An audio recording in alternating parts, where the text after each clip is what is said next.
कोकणामध्ये प्रचार करण्याची गरज आहे काय? मग थांबू इकडेच.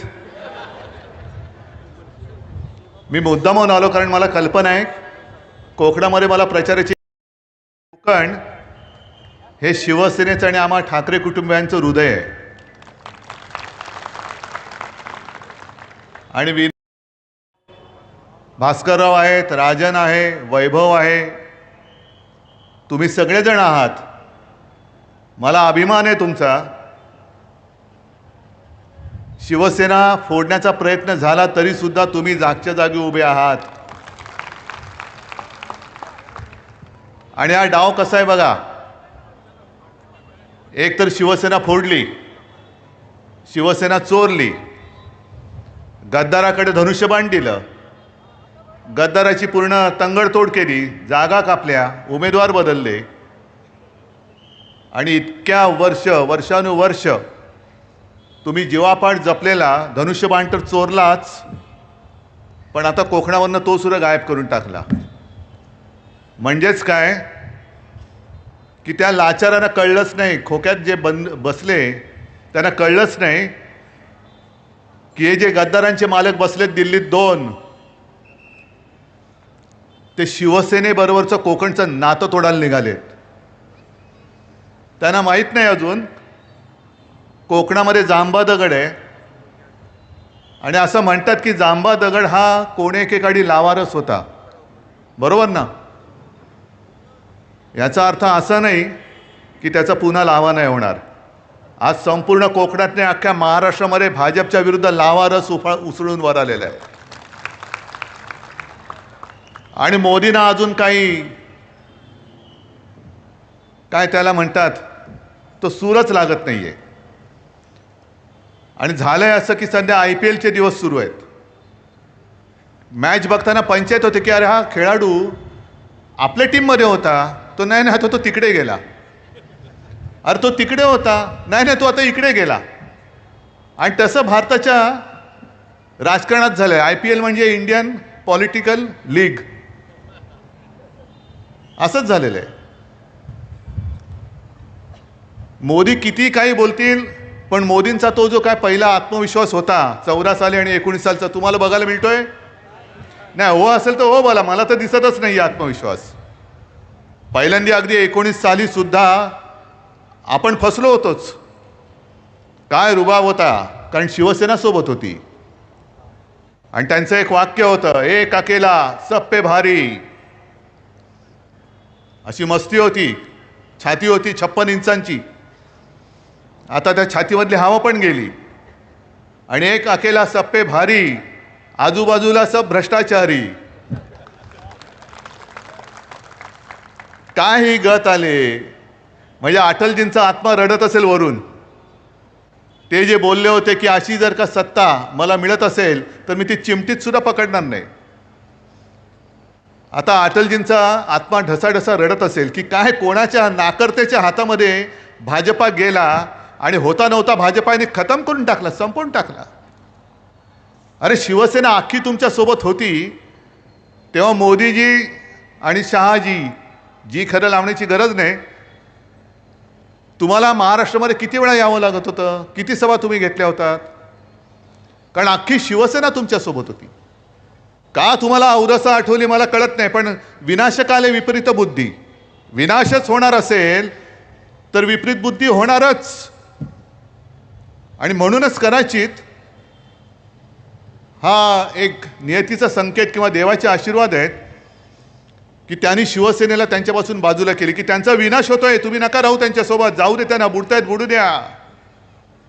अबकी बार भाजपा तडीपार करून टाका. आणि काजूवरती, आंब्यावरती, कांद्यावरती जी निर्यात बंदी केलेली आहे ना, पहिली यांच्यावरची निर्यात बंदी उठवा, पहिला भाजपला निर्यात करून टाका. जाऊ दे 7 समुद्रापलीकडे निर्यात तडीपार. पण मला यांचा सगळ्यांचा खरंच अभिमान वाटतो. हे ठीक आहे की त्यांनी संपूर्ण यंत्रणा वापरून शिवसेना चोरली, धनुष्यबाण चोरलं. पण विनायकरावजी, मला तुमचा अभिमान आहे. भास्करराव, वैभव, राजन सगळे म्हणून इकडे बसलेत, मला तुमचा अभिमान आहे. कारण समोर जो उभा आहे त्याला रोज टोप घालताना विचार करावा लागतं, डोकं खाजवायला मिळतं तेव्हा, टोप घातल्यावरती मिळत नाही.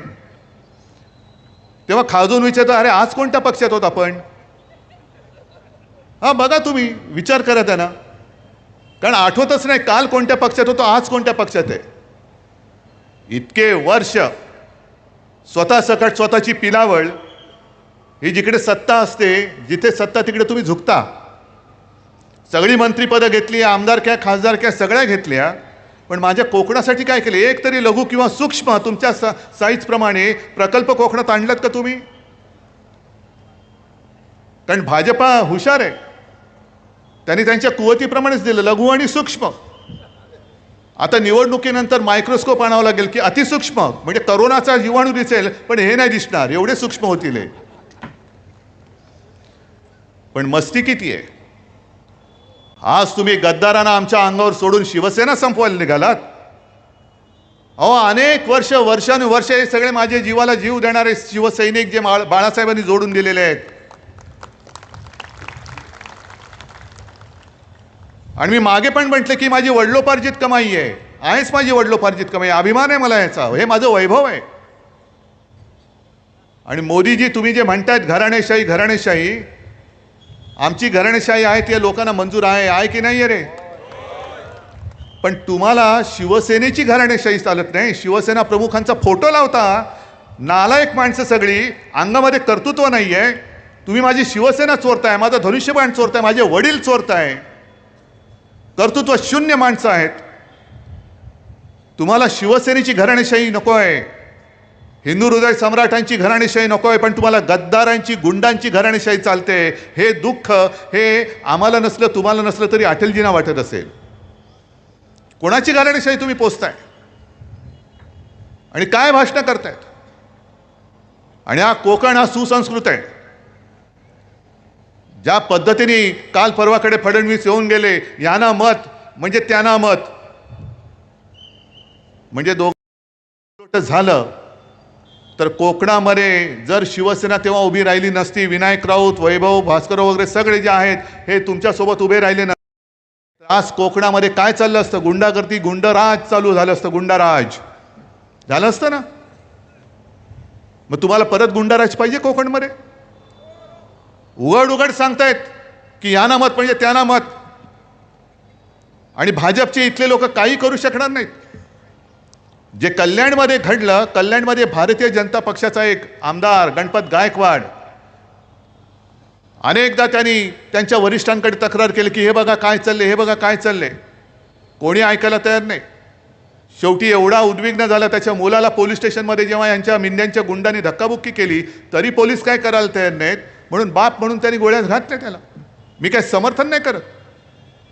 आणि त्यांनी म्हटलेलं आहे की जोपर्यंत या मिंद्याच्या हातामध्ये सत्ता राहील तोपर्यंत या महाराष्ट्रामध्ये गुंडांचं राज्य राहील.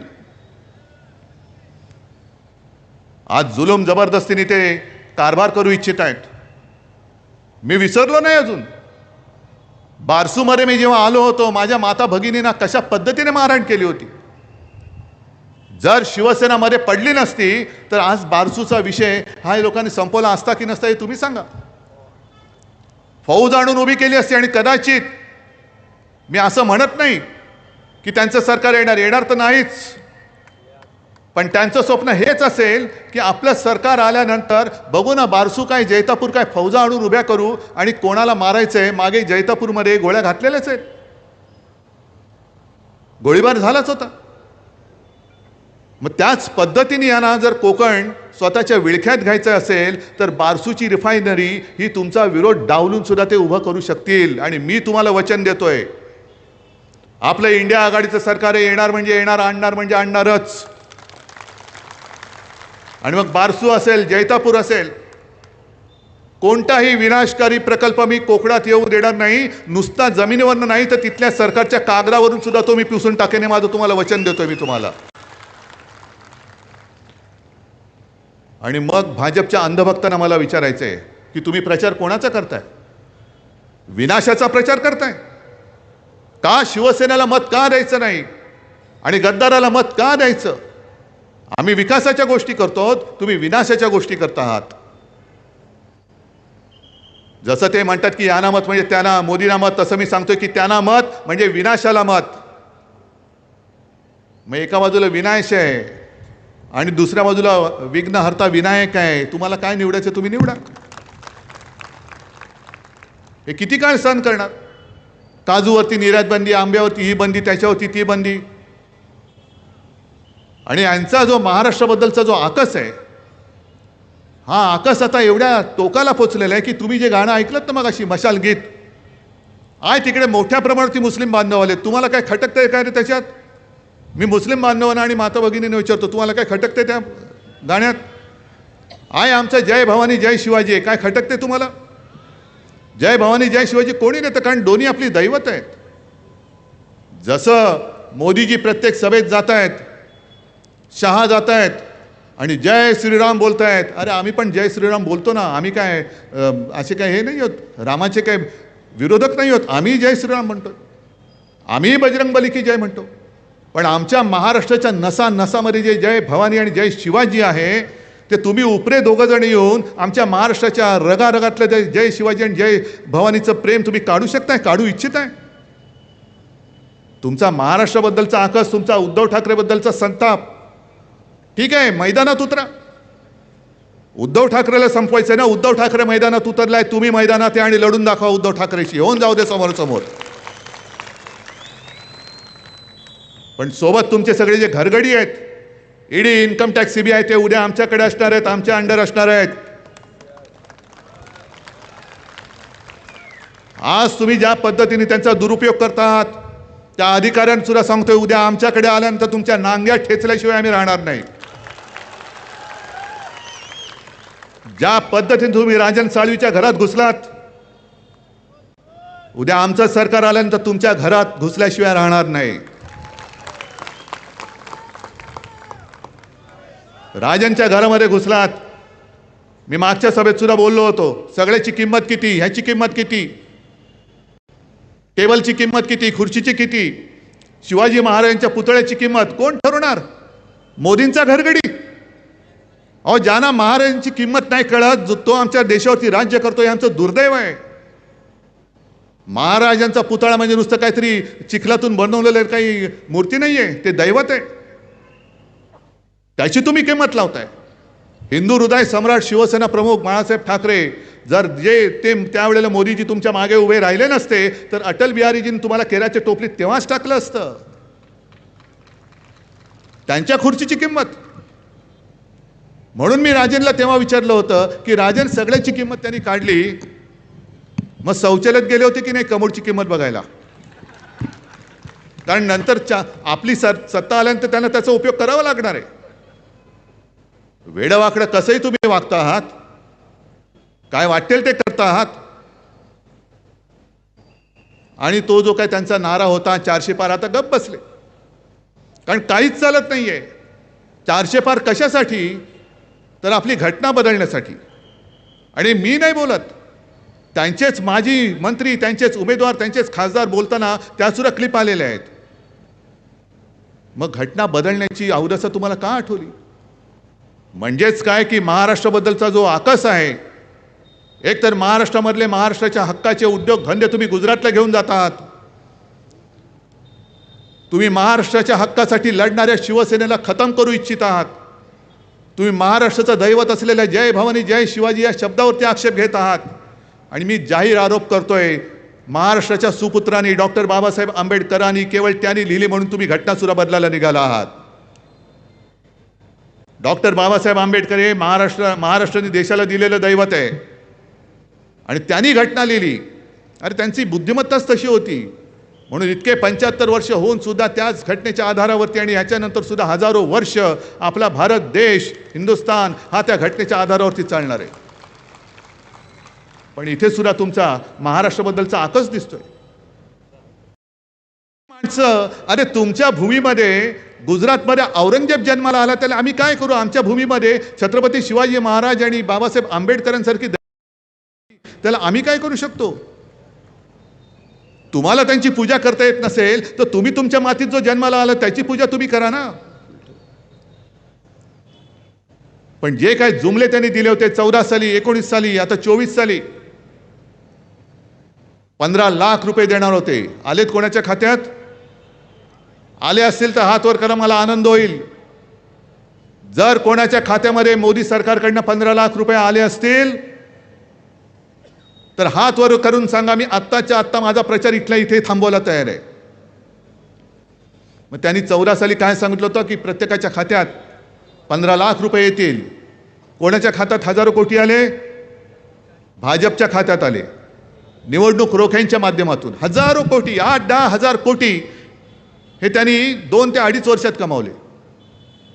म्हणजे एक गोष्ट ते बरोबर बोलले की जे काँग्रेसला 60 वर्षात जमलं नाही ते आम्ही करून दाखवलं. बरोबर आहे, काँग्रेसला एवढे पैसे कमवताच आले नाही. मोदीजी तुम्ही 2.5 वर्षात कमवले 8 ते 10 हजार कोटी. बरं, गंमत बघा अशी आहे, अर्थमंत्री कोण होत्या? निर्मला सीतारामन. आणि तुम्हाला माहिती असेल किंवा नसेल, जोपर्यंत कोर्टाचा निकाल येत नव्हता, कोर्टाचा निकाल येईपर्यंत त्यांनी पुढचे 10,000 कोटी रुपयांचे रोखे हे छापून तयार ठेवले होते आणखीन लुटायला. मी सर्वोच्च न्यायालयाला खास धन्यवाद देतोय की तुम्ही अगदी योग्य वेळी यांची हंडी फोडलीत. कारण 8 ते 10 हजार कोटी आणि आम्हाला न सांगता असेच लुटले होते, आम्हाला माहितीच नव्हतं. आणखीन 10,000 कोटी हे लुबाडणार होते. आणि या सीतारामन बाई बोलल्या आहेत की आमचं सरकार आल्यानंतर आम्ही पुन्हा निवडणूक रोख्यांची योजना आणणार, म्हणजे पुन्हा तुम्हाला लुटणार, तुम्हाला तुमची लूट चालेल, परवडेल.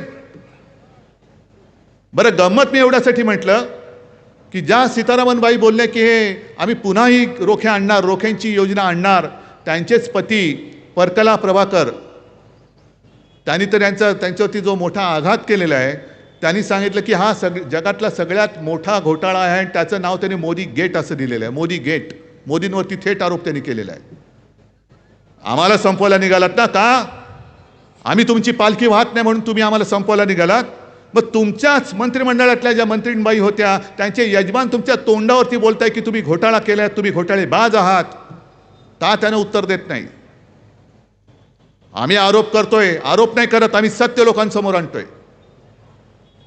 आजच मी येताना वाचलं की डाळी कडाडलेले आहेत, डाळीचे भाव वाढलेले आहेत. जर आपण विचारलं मोदीजी डाळीचे भाव वाढले, वो तो नेहरूजीने बढाया. नेहरू जाऊन किती वर्ष झाली? बरं, नेहरू किती वर्ष पंतप्रधान होते? 16 वर्ष. भाजपा किती वर्ष आहे? अटल बिहारी वाजपेयी होते, त्यांची काळा सगळी वर्ष, यांची 10 वर्ष. म्हणजे 16 पेक्षा जास्त वर्ष हे भाजपाचं सरकार तिकडे आहे. मग नेहरूंनी 16 वर्षात काय केलं असेल ते पुसून टाकून तुम्ही 16 वर्ष काय केलं, तुम्ही 10 वर्ष काय केलं हे तुम्ही का नाही सांगत? म्हणजे सांगायचं काय की 60 वर्षात काही नाही केलं. बरं, नसेल काही केलं, मग त्यांना जर का विचारलं पुढे काय नाही, आत्ता सुरुवात झाले. 10 वर्ष आम्ही नुसतं काय आमचं हे करत होतो, आता पुढे बघा 2047 साली तुम्हाला काय देतोय. 2047 साल कोण बघणार आहे? आता जे प्रचार करतात त्यांचे सगळे ते तरी बघणार आहेत 2047? आणि तुम्हाला काय वाटतं ही जनता सगळी काय दूधखोडी आहे, बुडी आहे? 14 साली सांगितलं होतं की 19 पर्यंत मी करेन. अहो, कशाला नोटबंदी केली होती तुमच्या लक्षात तरी आहे? आता नोटबंदी केल्यानंतर रडून काय बोलले होते? मुझे सिर्फ कितने दिन दो, 100 दिन दो. त्या तारखेपासून तुम्ही 1 एप्रिलपर्यंत जर का दिवस मोजले तर जवळपास 2700 पेक्षा जास्त दिवस झाले. मोदीजी, नोटबंदी नंतर तुम्ही जे काय करणार होतात, अगर मैंने कुछ किया नहीं तो आप जो बोलेंगे, जहां बोलेंगे, जो सजा देंगे मुझे मंजूर है. आता संपूर्ण जनता तुम्हाला हीच सजा देणार आहे की आपकी बार तडीपार. आता जा तुम्ही. आणि म्हणून सगळीकडे ते फिरतायत, बाकी काहीच केलं नाही. राम मंदिर केलं, जिथे जात आहेत तिकडे राम राम राम राम करतायत. मला विचारलं काही पत्रकारांनी की तुमच्यावरती जय भवानी बोलायला बंदी घातली, पण ते तर म्हणतात की रामाचा प्रचार करतायत. म्हटलं ते प्रचार नाही करत. मराठीमध्ये एक ते मागे पिक्चर आलं होतं, त्याच्यामधलं एक गाणं आहे, आम्ही जातो आमच्या गावा आमचा राम राम घ्यावा. असं सगळीकडे फिरतायत, राम राम राम राम, चाललो बरं राम राम, असं मोदी आणि शहा फिरतायत. म्हणून तर महाराष्ट्रात एवढ्या वेळा येत आहेत. मुंबई गोव्याचा जो रस्ता झाला का पूर्ण? कधी होणार? 3000 सालापर्यंत तुम्हाला देतो बघा. तोपर्यंत तुम्ही मला मत द्या. 3000 साली असं काही गुळगुळीत करेन की तुम्ही नुसतं मुंबईत नुसतं उभे राहिलं तरी ऑटोमॅटिक सरकून कोकणात याल आणि कोकणात थेट चंद्रावती पूल बांधून देतो तुम्हाला. पण ते 3025 साली. आणि इकडेच आपण फसतो.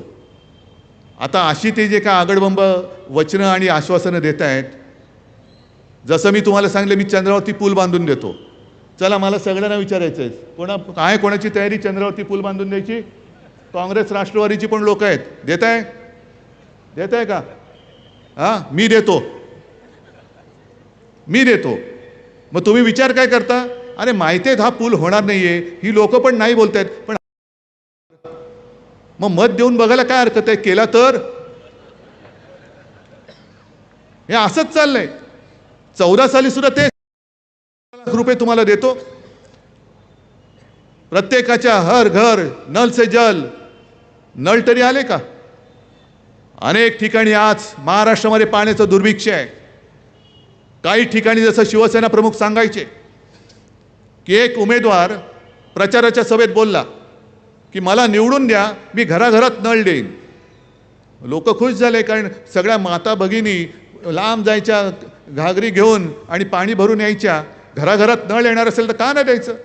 दिलं लोकांनी. समोरच्याचं डिपॉझिट जप्त करून त्याला निवडून दिलं. 1 महिना झाला, 2 महिने झाले, लोक चुळबुळ करायला लागली. अरे आता गेलं पाहिजे, विचारलं पाहिजे. मग ते गेले त्याच्या घरी. अरे काय म्हणताय गाववाल्यानो, कशासाठी आलात? नाही तुम्ही ते निवडणुकीत बोलला होतात बघा. काय बोललो होतो? नाही घराघरात नळ. मग नाही तो नळ पाहिजे. अच्छा नळ पाहिजे. मग त्याने हाक मारली, जा रे राजू. म्हणजे आपले राजू महाडिक कुठे गेले? जा बॉक्स, जा जरा घेऊन ये. मग राजू महाडिक घेऊन आले बॉक्स. मग हे बुवा बसले होते तिकडे. घ्या, प्रत्येकाच्या हातात 1-1 तोटी दिली नळाची. चलो हे काय, मी काय बोललो होतो? घराघरात नळ. मी पाणी नव्हतं बोललो, नळ बोललो होतो. घ्या नळ घ्या आणि बसा फिरव्यात चाव्या. हे असे सगळे थापा मारणारी लोक. आणि ही नुसती थापाड्यांची फौज नाही आहे, ही गद्दारांची फौज नाही आहे, ही दहशतवाद्यांची टोळी आहे. जी ईडी, इन्कम टॅक्स, CBIच्या माध्यमातून यांचा दहशतवाद सगळीकडे चाललेला आहे. अगदी GSTच्या वेळेला सुद्धा टॅक्स टेररिझम, कर दहशतवाद.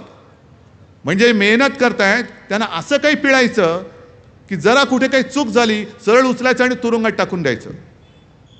हे इंडिया आघाडीचं सरकार आल्यानंतर आम्ही GST मध्ये सुद्धा बदल करणार, करून दाखवणार. आणि विनायकजी तुम्ही जे बोललात ना, तुम्हाला मुंबई, नवी मुंबईमध्ये कशासाठी काय, काजूसाठी पाहिजे, आंब्यासाठी पाहिजे. दुर्दैव आपलं की मी मुख्यमंत्री असताना एक करोनाचं संकट आलं, त्याच्यामध्ये 2 वादळं आली. संपूर्णपणे मी त्याच्यामध्ये अडकून राहिलो. पण त्याच्यात अडकलो नसतो तर आज तुमच्या या मागण्या राहिल्या नसत्या. ते स्वप्न सत्यामध्ये मी तुम्हाला आणून दाखवलं असतं. आणि तुम्हाला सगळ्यांना माहिती आहे, जे मी बोलतो ते मी करून दाखवतो. अगदी महाराष्ट्रामध्ये कुठेही गेला तर मी जाहीर सभेत विचारतो की 2 लाखापर्यंतची पीक कर्जाची माफी नाही, मुक्ती ही जी मी केली होती तुम्हाला मिळाली होती की नव्हती? सगळे सांगतात मिळाली. नियमित कर्ज परतफेड करणाऱ्यांसाठी 50,000 रुपये आम्ही द्यायला सुरुवात केली होती. यांनी गद्दारी करून सरकार पाडलं आणि ती खोळंबून टाकली.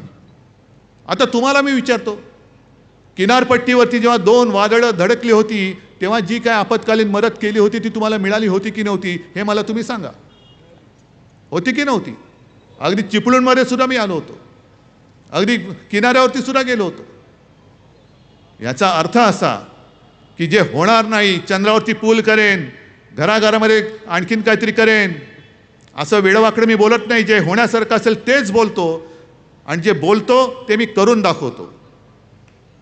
आणि म्हणून तुमच्यासमोर 2 पर्याय आहेत. एक 10 वर्षाच्या थापा, ही मोदी गॅरंटी, आणि दुसऱ्या बाजूला माझं वचन, जे मी वचननाम्यात दिलं ते मी करून दाखवणार. तुमची निवड तुमच्याकडे. उद्धव ठाकरेचं वचन तुम्हाला महत्त्वाचं आहे का मोदीची गॅरंटी? हे महाराष्ट्राने उत्तर द्यायचं आहे. आणि यांची गॅरंटी तुम्हाला माहिती आहे. यांची गॅरंटी म्हणजे अशी, मगाशी जे मी बोललो ना, एक अकेला सब पे भारी, आजूबाजूला भ्रष्टाचारी, सगळे भ्रष्टाचाऱ्यांची फौज घेऊन हे आपल्यावरती चाल करून येत आहेत. अख्खा कोकण जणू काय यांनी विकायलाच काढलेला आहे. नाणारच्या बाबतीमध्ये जे झालं, जैतापूरला झालं, बारसूमध्ये, आपल्याला कळण्याच्या आत परप्रांतीयांनी इकडे येऊन जमिनी केव्हा बळकवल्या तुम्हाला कळलं सुद्धा नाही, आम्हाला सुद्धा कळलं नाही. आणि पुढचा जो धोका आहे तो हा किनारपट्टीचा विकास ते सिडकोकडे देत आहेत. सिडको म्हणजे यांचे सगळे कॉन्ट्रॅक्टर, बगल बच्चे, सूटबूट की सरकार. आणि हा निसर्ग सौंदर्य, निसर्गाच्या वैभवाने नटलेला हा माझा कोकण कॉन्ट्रॅक्टरच्या खिशात देणार आपण? हे सगळे कॉन्ट्रॅक्टरचे बगल बच्चे आहेत. आणि म्हणून यांच्याकडे जे चाललेलं आहे की ज्याचा जेवढा भ्रष्टाचार मोठा, मग त्याला केंद्रात मंत्रिपद देणार, त्याला इकडे मंत्रिपद देणार. 70,000 कोटीचा घोटाळा असेल तर उपमुख्यमंत्री करणार, त्याच्याहून आणखीन मोठा घोटाळा असेल तर मुख्यमंत्री करणार. या सगळ्या गोष्टी आता झाल्या तेवढं खूप झाल्या. अहो, तुम्ही तुमच्या आयुष्यातली 10 वर्ष यांच्या थापांमध्ये वाया घालवली, आम्ही सुद्धा वाया घालवली. गेल्या वेळेला माझी चूक झाली, मीच मोदींना पंतप्रधान करायला सांगायला आलो होतो आणि तुम्ही माझं ऐकलत. आणि आता नेमकं मी उलटं सांगतोय आणि तळमळीने सांगतोय. एका गोष्टीबद्दल मला समाधान आहे की कोरोना काळामध्ये संपूर्ण देशात नंबर 1चा मुख्यमंत्री म्हणून माझं नाव आलं होतं. पण अत्यंत नम्रपणाने सांगतो, हे कर्तृत्व माझं नव्हतं. हे कर्तृत्व तुमची साथ आणि सोबत नसती तर महाराष्ट्र वाचू शकला नसता. म्हणजे फडणवीस जे सांगतायत की बाकी विकास कामाचं सोडून द्या, पण मोदीजींनी लस दिली नसती. अरे लस म्हणजे काय लसूण आहे? हा की पाठच्या बागेमध्ये पिकोला आणि दिला लसूण, तो सुद्धा 400 पार गेला होता. त्याला लाज वाटली, याने नारा दिला होती, आला खाली. लसूण सुद्धा 400च्या वर गेला होता, पण मोदी म्हणाले 400 पार. लसूणाला लाज वाटली, तो काहीतरी आपल्यापेक्षा जास्त मोठा थापाडे आहे, खाली आलेला बरं. म्हणजे लस कोणी शोधली? एका गोष्टीचा अभिमान मला नक्की आहे की महाराष्ट्रातल्या कंपनीने लस शोधली होती पुण्याला, आणि ती लस तुम्ही दिली. पण लसीकरण करण्यासाठी जी यंत्रणा होती ती माझ्या महाराष्ट्राची होती, ती माझ्या महाराष्ट्राची होती. आणि या माझ्या माता भगिनी आणि बांधवांनी मी जे जे सांगितलं ते ते तुम्ही ऐकलत. मी तुम्हाला सांगितलं घराबाहेर पडू नका, तुम्ही कोणी पडला नाहीत. दुकानं बंद ठेवा, तुम्ही दुकानं बंद ठेवली. बाहेर जाताना मास्क लावा, तुम्ही मास्क घातले. आणि म्हणून तुम्ही मला जे काही कुटुंब प्रमुख मानता त्या नात्याने मी तुम्हाला सांगतोय, तळमळीने सांगतोय की या वेळेला जसं कोरोनाचं संकट तेव्हा होतं आणि मी सांगत होतो की कोरोना आहे, त्या कोरोनापासून 2 हात लांब राहा, तसा त्याहीपेक्षा मोठा भयानक धोका हा भाजपाच्या हुकुमशाहीचा आहे. या हुकुमशाहीपासून 2 हात लांब राहा, 2 हात लांब ठेवा. त्यांना म्हणा आता बस झालं तुमचं, तुमची 10 वर्ष तुम्ही बघितली, आता तुम्ही आमचं संविधान बदलायला निघालात. आणि इकडे मुस्लिम बांधव मोठ्या प्रमाणावरती आलेत. काही लोकांनी मला सांगितलं की उद्धवजी आता तुम्हीच आमचे आशा आहात. म्हटलं कसं रे? त्याला अहो तुम्ही 25 वर्ष यांना साथ सोबत देऊन तुमच्याबरोबर हे असे वागले, आमच्याशी कसे वागतील उद्या निवडून आले तर? म्हणून कोणी घाबरू नका, अजिबात घाबरू नका. जसं विनायक राऊतांनी शपथ घेतली तशी सुद्धा मी शपथ घेऊन मैदानात उतरलेलो आहे.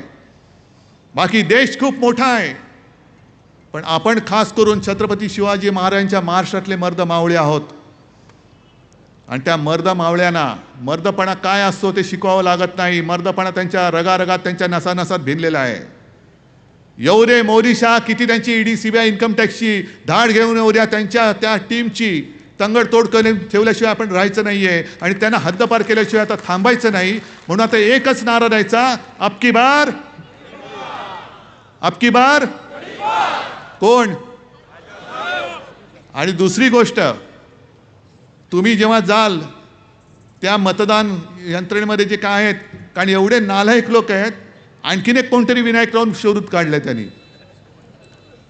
काढलंय ना. पण आपली मशाल काय, आपली निशाणी काय? अजून एकदा नक्की हाती घेणार? मग हाती घ्या मशाल आणि विजय करा विशाल. जय हिंद, जय महाराष्ट्र.